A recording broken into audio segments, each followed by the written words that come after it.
Hi everybody, it's April D. Priest and I'm here to talk about Couch to 5Ks with you.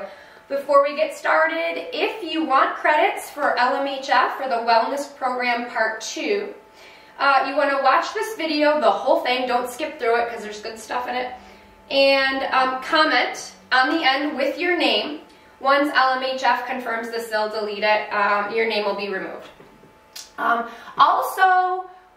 If you would like to go through the slides, there are slides to go with this presentation. You can go right to my website. It's www.fulllife, that's 3 L's, healthpromotion.com. And it'll be in the blog, and you can just click on the link and you can follow along with me. I'm going to talk about just getting started. Any of you who want to try to do a 5K this year for any reason, we're going to run through how to do that. So, the journey begins with a single step. Why run, first of all? There are so many reasons why you might want to start running. I go places all the time when people just want to know, how do I get started doing this? You want to address your goals. Like maybe you want to run because you want to lose weight. Maybe you want to run because you want to just feel good. Maybe you want to go to 5Ks like lots of people do in Western New York and have a little party and make a little, make new friends. It's a great social atmosphere. We raise a lot of money for charities doing it. You might be fitter, stronger, happier, and you don't always just have to run. You can walk these things too. You sleep better, you have just more mental clarity. There's not enough good things that I can say about just running or walking even and getting involved in the community. So we're going to talk about how to get started, okay? So once you've decided that maybe this is a goal that you want in 2021, maybe you want to do a 5K, maybe you want to do a virtual one, or maybe sometime down the road, maybe this summer, we'll be able to actually partake in actual group events again. You can't just get up off the couch and just go run a 5K. I mean, that's would be ridiculous to expect that of yourself. So you want to start to learn how to schedule some daily exercise. If you've decided you're going to try for a 5K, you can't run every day. You have to give yourself time in your schedule to commit to 30 minutes a day of exercise. That's about how long you'll need to do something. You don't need to be running. You could be just walking. You could be doing a Zumba class. You could be doing any number of things, but you want to commit to that time for yourself, okay? Ultimately, this is kind of a gift to yourself, completing that 5K. Make it a priority. Put it in your planner. So you've got that resolution for just daily exercise. At first, you probably only want to run 2, maybe 3 days a week. You don't have to run the whole time. You could wind up just running for 1 minute of that session and walking the rest. It won't matter. You start where you are, ask your body what it can do, and then you do it. So once you've got it in your schedule, once you've decided you're going to commit to trying to run 2 days a week, you can start building from there. The other days, like I said, you could be walking, there's so many YouTube videos, you could be doing a bar class or a weight class, you could do Peloton, it doesn't matter. You're just keeping your heart working, because your heart is one of the best benefits that you'll get from deciding that you're going to start becoming a runner. Your heart rate goes up. You're delivering lots of new oxygen and lots of blood to new parts of your body that maybe weren't getting a lot of attention before. So that feels really good, and you release a lot of endorphins, which help you to feel really good. So walking counts, yoga, Pilates, commit to something.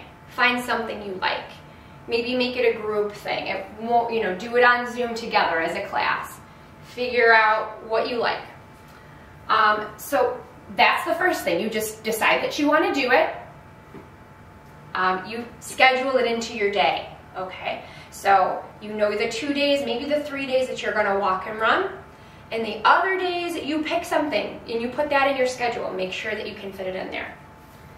So the actual running part, you really want to start slow and be patient with yourself, okay? Every day will be different depending on how you slept, maybe on, if you're a woman, where you are in your cycle, where you are in your years, what you ate last night. All these things will play a part in your ability to perform.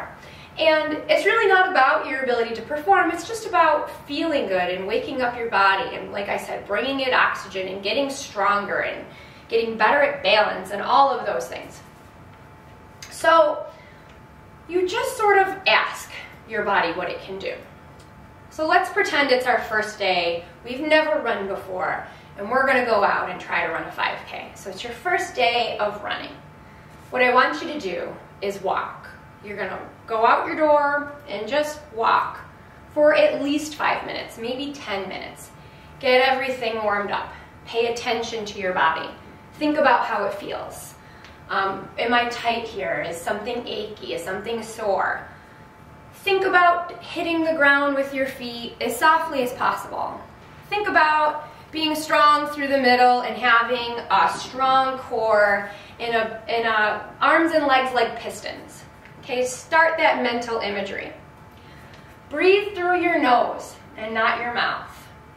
I've been an athlete my whole life, and I remember a few years back reading a paper about how some people breathe all wrong, and I thought it was so silly. How can you breathe wrong when you're running? But it's actually true. If you start breathing through your mouth and letting your throat muscles take over, and we're breathing really shallowly, a bunch of things will happen. One, you're going to waste a lot of energy. You're going to get tight neck, tight shoulder muscles. Two, you're going to start dehydrating yourself because as you exhale, it's taking a lot of moisture from your mouth with you. So if you can breathe through your nose and take that air deep into your belly, start by walking. You're already training yourself to sort of calm down and just sort of go with the flow. So breathing through your nose, walking softly, picking up the pace when your body warms up and is ready for it. Okay, so that's where we are. We're 5-10 minutes in, we're feeling good, breathing through our nose. If you're with a friend, you can chat with your friend and you should be able to talk in sentences, but not sing an opera. Okay, so we're at that kind of pace. And now if you're ready, you can try to start a little jog. And let's jog for about 30 seconds. And then walk. And you want to walk for at least twice as long as you were jogging if it's your first day. So if you run for 30, if you're jogging for 30 seconds, let's walk for 1 to 2 minutes. You know, breathing through your nose, calming down, watching that heart rate come down. And as you're picking it up, as you're jogging before this, you'll notice your heart rate starts to increase. Your breathing starts to quicken. When this happens, stay calm, bring the air to your belly, and just, focus on those soft, easy steps and staying comfortable. Moving through the hips. Just be in your body, okay? This isn't a time to, think about it, the 19 other things you have to do today. This is a time for you to connect with your body. Now we've run for 30, we jogged for up to 2 minutes. If you don't feel like you're ready to pick it up and jog again, don't. Wait, just keep walking until your body's ready to go again. If you've only run one time for 30 seconds in that walk or run that you're doing, so what? You did it. And maybe next time you'll be able to go twice. But if you're able to, after a minute or two, to jog again for 30 seconds, you just keep that up. Maybe the first day you start with being out for a 10-minute warm-up and a 10-minute walk run. 20 minutes, that's great. And then maybe you finish up with a 5 to 10 minute just easy cool down and walk, or maybe you just stretch. You find what works for you. That's the name of the game. So I'm going to have us talk about starting slow. Before we even get out there and we start that run, we kind of want to warm our bodies up a little bit. So I kind of told you how to do the run part, but I'm going to tell you about those few minutes before you just walk out the door to walk and run. We're going to do a few stretches and I'll show you them. They're not in the the slideshow, but I'm going to show them to you, and then maybe you can like save this video and you can always come back to it and just watch these like sort of simple warm-up stretches. So the first thing that you'll see professional runners do are just high knees. But to keep us safe, you want to make sure that if you don't feel comfortable bringing your knees up high with nothing to touch, you can bring a chair over, or you can do this at a wall or a counter. So you got a chair in front of you, and we're just going to high knees so that we're not worried about falling. Think about elongating through the spine, using these hip muscles to pull your legs up, and notice you start to get a little warmer. Our breathing is quickening. After about 30 seconds of that, maybe we'll do some toe swipes. So these are some of my favorites. We're going to do the same thing. If you need to touch something for balance, it's there. I'll move the chair just to make sure you can see me. And we're going to bring one foot forward. This knee is soft. This knee is soft. I'm just going to shift my hips back and swipe through that toe. Come back to standing nice and tall. Swipe through the toe, and we'll do that 10 times on each side. So when I go to the other side, touch something for balance, swipe through that toe. And you should start to feel all the muscles in the back of the thigh, through the calf, just start to elongate and get ready to sort of propel you down the road. We'll look at some butt kicks. So these are going to start to get a little bit faster. So butt kick exercises are great. So we did high knees, and that's good just to warm up those muscles that are going to bring you, help with your turnover. And that just means the quicker your turnover is, the faster you are, if you care about something like that. But it's important because it'll keep you from tripping over things. And it'll make it easier for you if you see a bump or a crack in the sidewalk to evade that. So after that, we're going to try butt kicks. And so this warms up our hamstrings. So we just stretch them, and now we're going to make them work again. So all you're going to do is touch something for balance if you need to, and kick yourself in the butt. If your heel doesn't go all the way up there, that's perfectly fine. Just go as far as you're comfortable going. It's all about accepting and kind of being joyful about where you are and this great thing that you're doing for your body. After that, let's do a couple of leg swings. So that exercise, I'm going to bring the chair because I want you to see it. You'll see high school runners do this all the time. And it's kind of great. It feels good. And what we're really looking at doing is just warming up the sides of our hips. So you're going to start by taking one leg in, like this. You can touch the floor if you need to for balance, and then swing it out. Let it fall back. And that's all we're doing. Just open up the hip, swing it out, bring it back. And I would do maybe 10 on each side.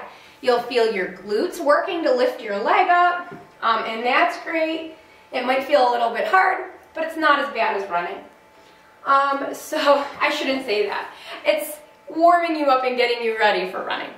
After leg swings, I would do just a few exercises for posture. So if we are weekend warriors, which I am, and we sit at a desk a lot, or because we're in the time of a pandemic, you're in front of your computer a lot, and we have this posture. And if you start to run in this posture, it can really mess you up in a lot of ways. So we want to use this as an opportunity to practice good posture. So a few great stretches for that are just some T-spine rotations. So what you can do is take a chair or anything. If you're outside already, you can use your steps. It won't matter. We're just going to put your hands right down on that surface and walk your knees up towards it so that they don't shift. So if you can, bring your knees right up. We'll take one hand behind your head and look up at the ceiling as far as it will go. And you should just feel a gentle opening through your chest, and you should feel your back muscles working. Just gonna make sure I don't lose my slide. So we'll do maybe 10 of those on each side. if that becomes sort of easy for you, we can make this more of a runner's exercise. So if you're up for it, let's start by taking the left leg back, right hand behind the head, look up, come back to center, hand down, leg back. And then you'll switch sides. So right leg back, left hand behind the head, reach up, back to center, feet together. So those are some of my favorite exercises for posture. The last one I will show you is probably the most important. The forward head that we get from everything that we do. Our cars put us into that position. It really causes a lot of issues with the neck and our upper back, and then consequently our lower back. So we don't want to have this forward head position. It'll actually make your balance worse if you're running. So you want to practice pushing your chin in and sitting up tall, and it probably looks like I have a double chin, but you're just in this position. So pull back. You should feel maybe a little bit of a release throughout your neck and cervical spine, and even through your upper spine. You might feel like just some release because those muscles are not working so hard to hold you up. They're not being overstretched. So that's a great thing to just practice before you start to run, so you can remember not to run from here. You're running with a proud chest and you're nice and tall. So now that we've talked about just a few warm-ups so that everything's ready to go, you're gonna walk for 5 to 10 minutes, get everything warmed up. We're not gonna force yourself, throw yourself into a run. You're gonna start running, breathing through your nose, pulling the air to your belly, thinking about landing as softly as you can, scanning your body for anything that feels funny, and just trying to really enjoy the day. So that is your run. You run for maybe 30 seconds, walk for 1 to 2 minutes, or as long as you need to before you start again. And then you can build from there. There are so many apps that you can go to for help that, you know, it would be silly for me to try and tell you all of them because we'd be here for 9 years. So from there, a lot of people ask me, well, what do I need? Do I need to buy any special gear? And the God's honest truth is no, you just need some good sneakers, and they don't have to be expensive. But I realize that a lot of people love shopping and they love stuff. So there are some things that you can buy that might make running outside a little more fun, a little more comfortable. And there are things that can maybe help you with some recovery. So I'm going to talk about those things.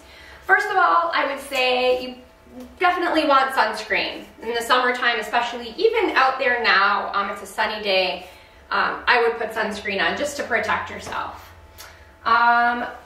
In the sort of out where I live, if you're going to run in the street, there are some things that you can get that will keep you safe, like reflective gear. So if you go to like a Fleet Feet, or Runner's Roost is my favorite, you can get reflective little jerseys like this, and this one's cute. It's got a little pocket so you can put your key in it. I live out where there's like no sidewalks, so I'm a crazy person, and I almost ran over a deer this morning. So you don't see people on the shoulders. So I got this, and I don't know if it's charged up, but it's just a little vest that you could put on. So it's bright yellow, it's got reflective stuff on it, and there's a button somewhere on it that this will light up. It's got LED lights on it, and it will blink. So if I'm out, because it's winter time and it's dusk or dawn, and people don't notice my bright yellow clothes, they'll see the lights flashing, and the deer should see it and stay away from me.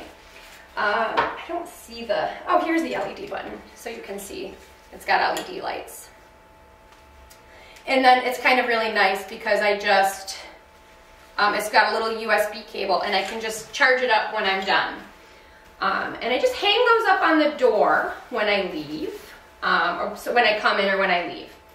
Another thing you might want to have is, in the summertime, just a nice hat. So a lot of times when you sign up for 5Ks, you get great swag. So this one's from the Mount Mercy 5K, and I always wear a hat in the summertime, keep the sun off my face and the heat off my head. Other things that may help you. I really like to have water when I'm running, no matter what.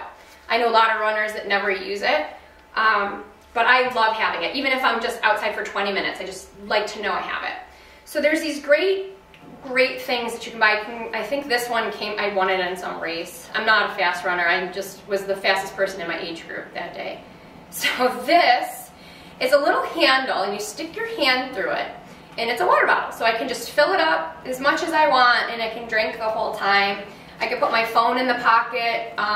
If I'm, want, for whatever reason, my car keys with me, I can stick them in there, or a credit card, or $5 or whatever. So that's really nice. I love this. If you want to carry your phone, they make those armbands. I don't like the armbands as much as this.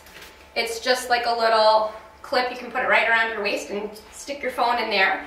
And that way, if somebody calls you, you could answer it. It's waterproof, so that's nice too if you don't have like the brand new iPhone. So those are just kind of some things that might help, like either in the summertime or just to keep you safe from traffic. I said a good pair of running shoes, and you should go to like Runner's Roost or Fleet Feet and have somebody examine, watch how you run. They're wonderful there. They're so helpful, and that way, you're not like ordering something maybe off the internet or just at Dick's that feels good when you're on your feet standing in a store, but not while you're running. So go to a good running store. Also, so now it's 35 degrees outside today, and when it starts to get colder, how do we dress? I think that it's always good to overdress in layers that you can peel off. So, for instance, in any time of year, you want to dress like it's 20 degrees warmer. That's what you want your base layer to be. So, if it's 35 and I start to run, I'm going to feel like it's 55 outside. So, I'm probably going to need to peel some layers off. So, it's better than just like wearing one heavy thing or a t-shirt with a heavy coat. That you'll be kind of too hot with the coat and you definitely can't take it off. So we'll talk about some layers. So for instance, I dressed that way today. So I have like my race t-shirt on underneath. And then, so this would be what I would wear to be comfortable like halfway through my run. I've got a nice heavy, like a thick fleece thermal layer over that. I would wear a hat or at least something to cover my ears and gloves. And then I have, so my shoes that I have on, they're great, they're for winter, they're Gore-Tex. You can get special shoes just for the weather if you want. And then though to go outside for like the first half of my run, I would definitely take something like this. And if you don't have like all this, I've been running for like almost 30 years, so I have a lot of stuff. But this has got like it's fleece and then it's got a wind-breaking material on it. So I always start with something like this. And then halfway through my run, I get really hot and I just take it off. You're always better to wear too much and take it off. You might see a lot of things in the store like, compression socks. I get a lot of questions about that. So I'm running, I got hot, and I can just take it off and do this. And, if I want to take my ear things off, I can just put them in my pocket. So I love that for that. So a lot of times people ask me questions about compression gear, and the research on that's kind of neither here nor there. If you like it and you want to wear those high compression socks, you think that it's going to help you, have at it, and you want to spend the money on it, go ahead. But if you're not sure and you just think you need it, you probably don't, but if you want to try it, go ahead. There's kind of a neither here nor there on that. That's kind of all you would need to know about just going out to run. So if you're going to go to a 5K though, your first 5K, there are some other things that I would bring. I would bring a towel just to get yourself kind of wiped off and cleaned up, and at least you could sit on it, especially if it's a hot day or if it was raining. You could put it down in your car seat and sit on it before you go home or before you head back to the little after party and have, some pop and chips or something. I would also suggest that you have just something to make you feel a little bit better, because If you've never tried running fast and something happens in a 5K where even if you have no intention of running fast, you wind up running way faster than you thought you would. So a lot of times your calves or your shoulders, something, your quads are a little bit sore. And so while you're standing around and talking to people, it's kind of nice. And it's kind of like a nice thing just to have on you, because people, if you want to make friends, people come up and say, hey, what's that? And you can show them all your sore spots, or maybe you could let them, wipe it off and let them borrow it. So those things are kind of nice. There's also little ones. This one's called a Soothe, and it's just a little marble. And you could lie on it. A lot of times people get piriformis syndrome, so you could sit your butt on it and kind of roll around. You could have somebody roll it on your shoulders. But they're just nice little things just to have, and they cost like $5. So do you need anything to run? You need sneakers. That's it. How to dress becomes a little bit more important, so I'll put my chair full of things over here. Go to a good running store, like Runner's Roost or Fleet Feet, and they will get you situated with the things that you absolutely need, which are running shoes, and kind of help you from there. So after that, where do I run? It's 35 degrees outside. You want to run outside. We have a great park system. There's Como Park is probably one of the best places because it's very flat if you're a beginner. It's also they do a great job of, cleaning up all the ice and snow. Chestnut Ridge is great, but it's very hilly. So if you're not used to that and you're not up for it, and also if you decide to go in the back up the hills and the trails, it's not plowed, it's not always plowed clean. But it's a great challenge. So if you're up for a challenge like that, go ahead. There are some great places you could try.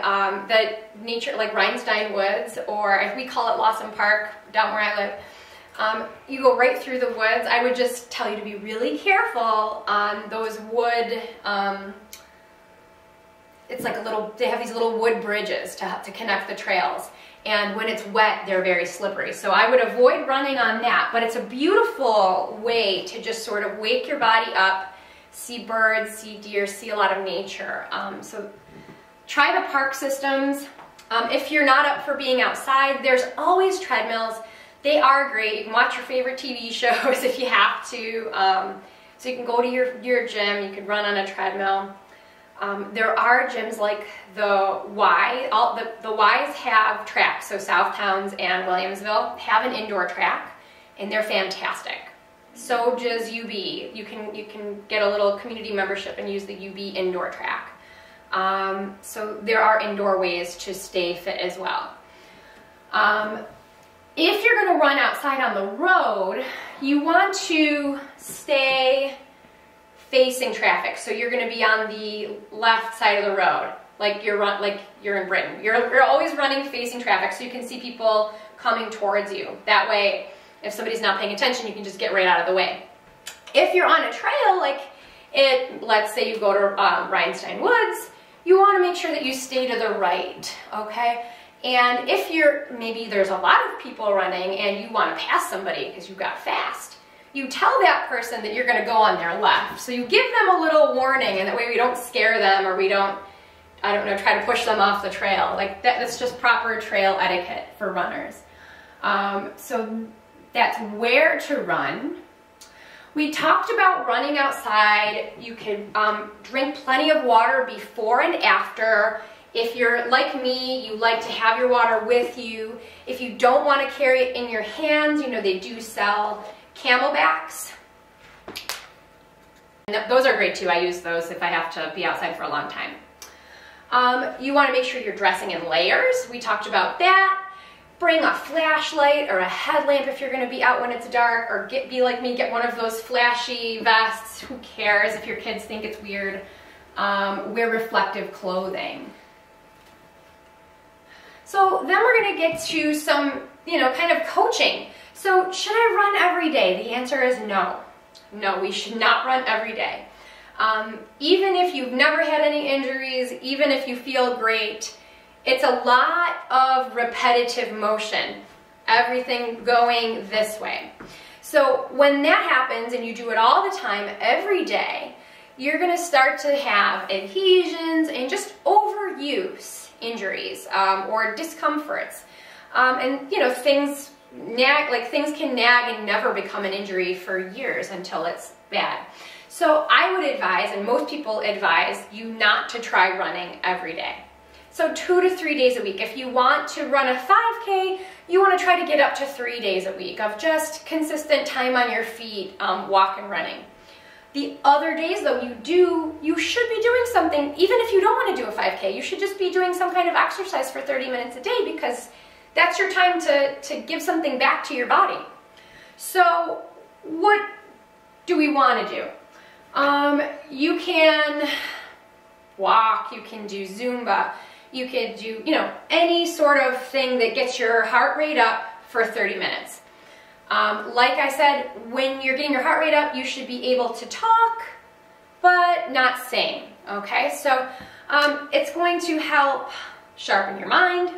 It's going to help keep your heart healthy. It's gonna, you know, so you'll be able to train your heart to do what you want it to do when you're running without creating overuse issues in your body. So what are some really good ways to cross train? I mean, you could, like we said, you could swim. Weightlifting is really good, but it's not cardio. So I wouldn't supplement every other day with something like weightlifting or like yoga. But anything you could do that adds lateral motion. So if you like skating, that would be great. Cross-country skiing is good, especially if you have to go up hills, because that changes your gait. Dancing is great.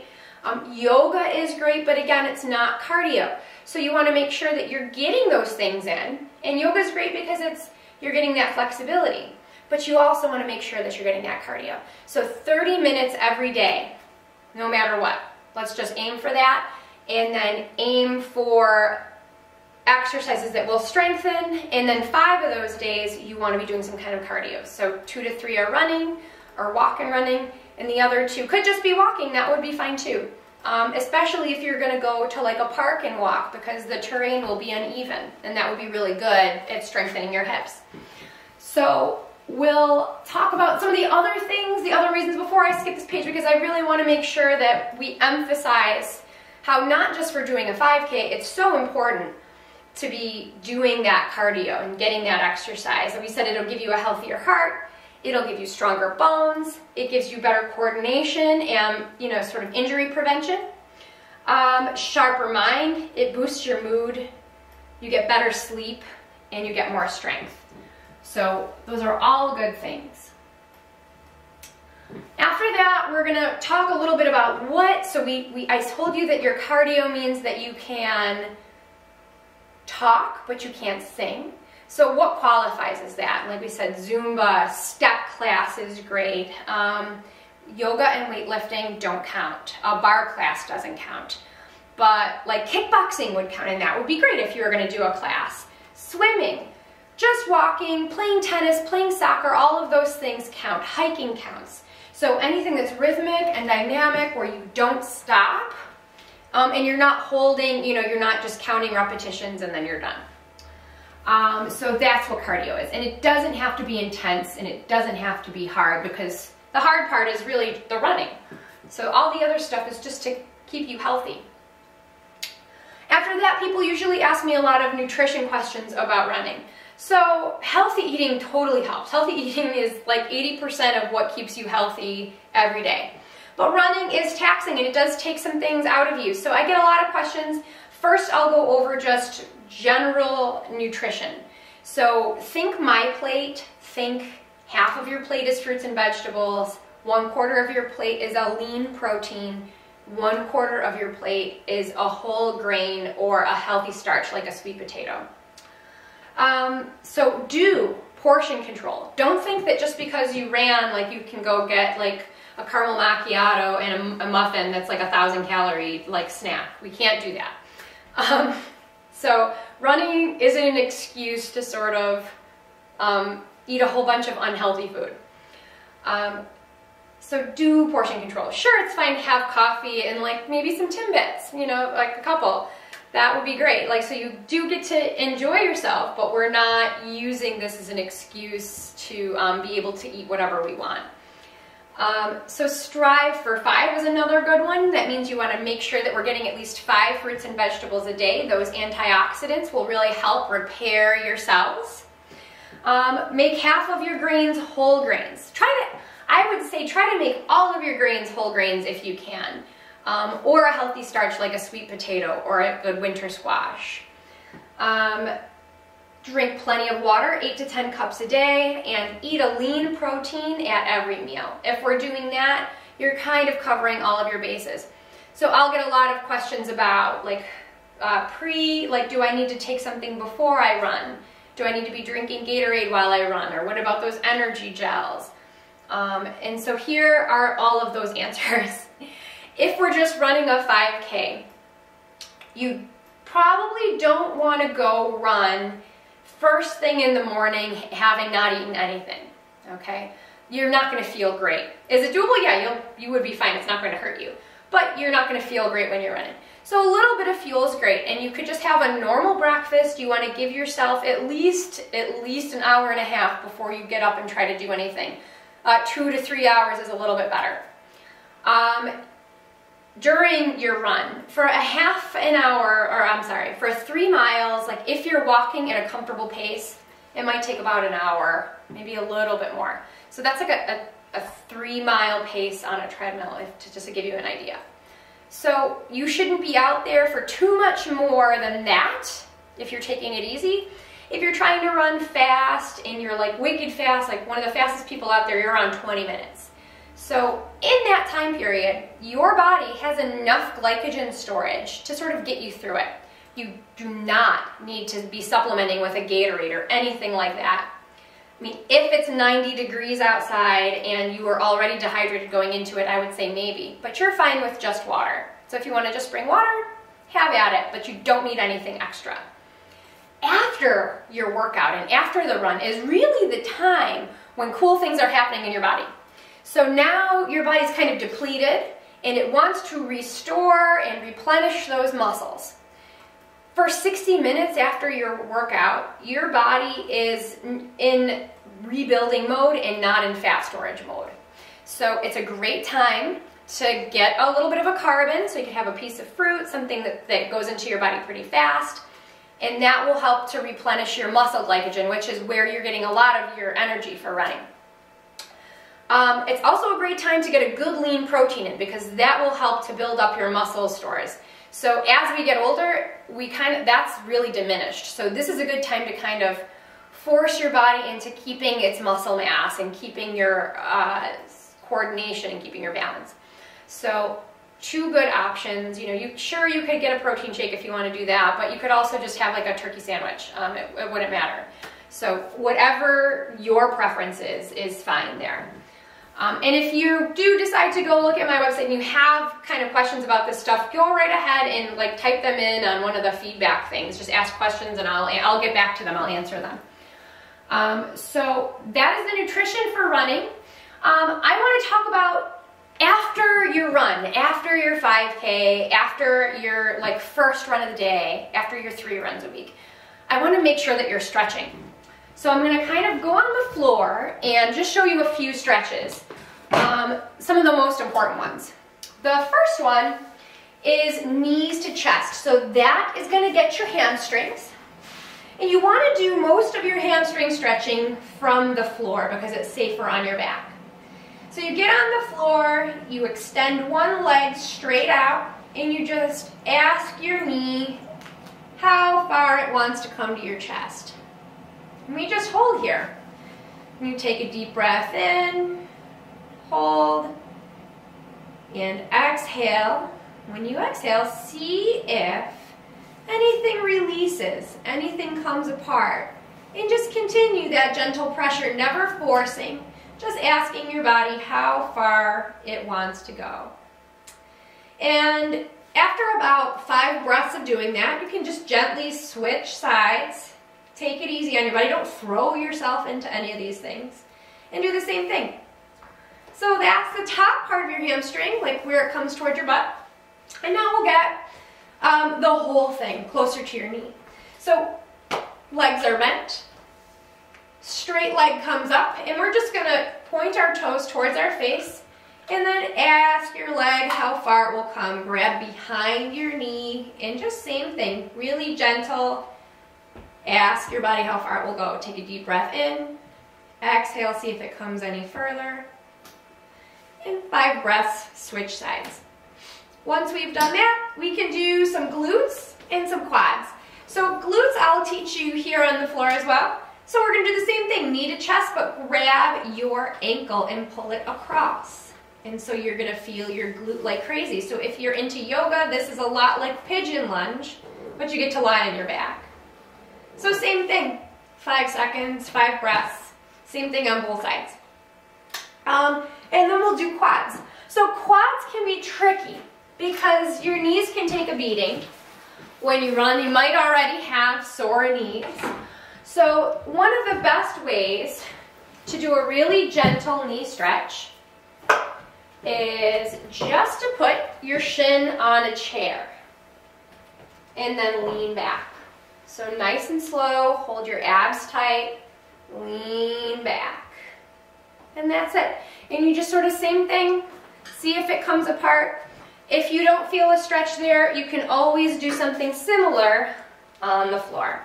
So just start like you're a crab, bring one heel towards your butt, and push that knee towards the floor. Same thing. Just ask your body how far it will go, and look for some release on those exhales.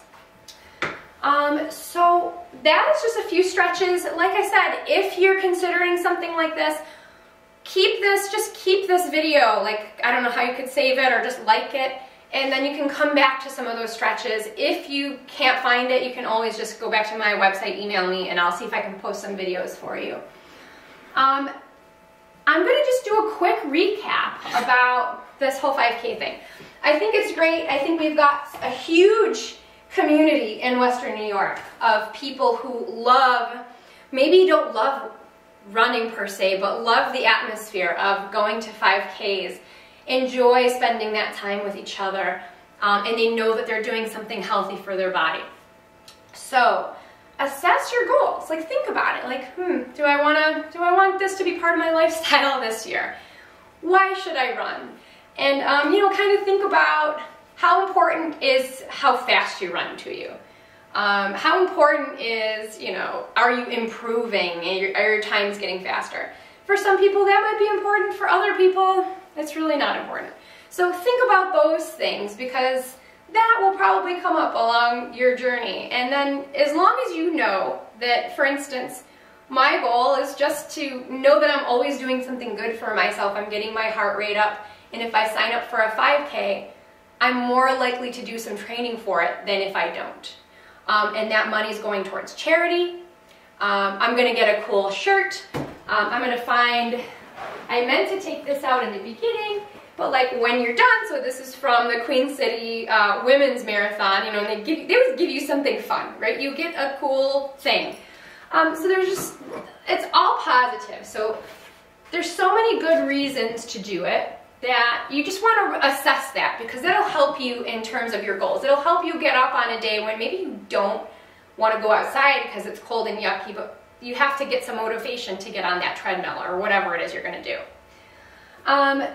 Once you kind of know that this is what you want, then schedule it in your day so the day doesn't get away from you. And schedule in that cross training, because that's really where your fitness is going to blossom. If all you do is 2 days of running a week, it's not going to make a huge difference in your life. This has to be a part of a healthier you. It's just an overall lifestyle exercise change. Start slow. Talk to your body. Ask it what it can do. Don't try to push it through anything. Don't think you should be better than you are right now. This is about accepting what your body can do now and just going with the flow. And it's kind of amazing how you'll watch your body get better and better if you don't try to push it, if you do your stretching, if you drink your water, if you eat healthy. It's amazing what will happen. So run safely on parks and trails. Like if you're at the park, run to the right, wear bright colored clothing. Run with a friend if you're going to go to, gosh, if you're going to go to Lawson Park, don't run there alone. Run with a friend.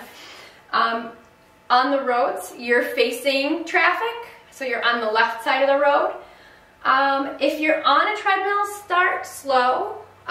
Put the little pin on you so that way if you slip or something, when that pin gets pulled off of the treadmill, the belt stops. So you're not going to be in one of those YouTube videos flying off a treadmill. You're not going to be a meme. So wear brightly colored clothing if you're running outside. Don't be afraid to, hit up some of those running stores and, see what kind of swag you can buy yourself. Dress in layers in the cold, and you also want to think about your base layers or your summertime layers being about 20 degrees warmer than what the temperature actually is outside, because you're going to get warm. And so that's kind of the runner's rule.